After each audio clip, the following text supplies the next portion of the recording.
आणि सगळ्यात महत्त्वाचा मुद्दा, इंदोरीकर महाराज म्हणजे संप्रदायाचं वैभव आहे, दूरदृष्टी असणारं व्यक्तिमत्व. अरे 10-20 वर्षापूर्वी जे बोलत होते ते आज खरं होतंय. आणि टीका करणाऱ्यांनी एवढा विचार करावा, कमीत कमी आपली पात्रता किती, आपली लायकी किती. राजकारणी लोकांच्या सभेला माणसं बोलून येत नाहीत, आले तरी परत ती बोंबलत येतं. 500 ठरलं होतं, 200 दिले, 300 आणले मधल्यानी.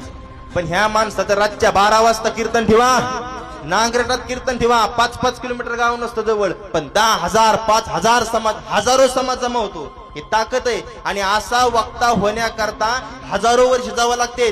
त्यावेळेस निवृत्ती महाराज, इंदोरीकर महाराजांसारखा वक्ता तयार होत असतो. आणि लोकांनी त्यांच्यावर कमेंट केल्या, पुन्हा बी कमेंट करा, इंदोरीकर महाराज कार बोलून गेले, तुम्ही माझ्यावरती किती बोला वैयक्तिक, मी सहन करीन, पण एका मुलीचा बाप त्या मुलीवर जर टीका केली तर सहन करू शकत नाही.